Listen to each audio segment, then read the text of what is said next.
تعتبر صومعة حسان الشهيرة بالعاصمة المغربية الرباط صومعة مسجد من القرن الثاني عشر لم تكتمل أبدا، والذي أمر بتشييد هذا الصرح هو السلطان يعقوب المنصور تحت الحكم الموحدي، وقد كان ينوي بناء أعلى مسجد في العالم آنذاك بعد مسجد السمارة في العراق، وكانت نيته بناء صومعة بارتفاع 80 مترا، لكنها لم تبلغ سوى 44 متر حين التوقف عن البناء، ولذلك تم تسميتها صومعة حسان بدل مسجد حسان.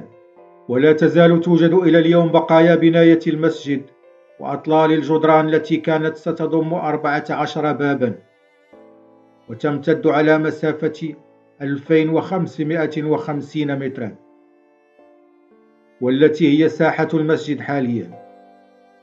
وكانت قاعة الصلاة وحدها ستبلغ 1952 متر مربع، تتوسطها آبار مياه للوضوء، وأمام الصومعة توجد ساحة الخطب التي بقيت أعمدتها إلى الآن.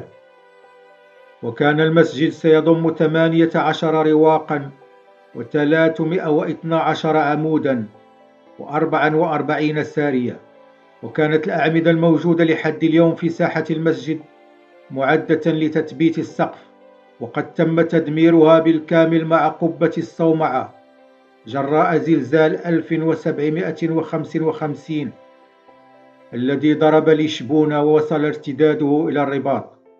وبنيت الصومعة بالآجر الأحمر المستعمل عادة في القصور والبنايات الدينية في المغرب، وواجهاتها الأربع تم نحتها على الحجر مباشرة بصنعة فريدة وراقية، ولم يكن هناك أي درج لبلوغ قمة الصومعة، وإنما منحنيات تمكن المؤذن من الصعود على صهوة جواده.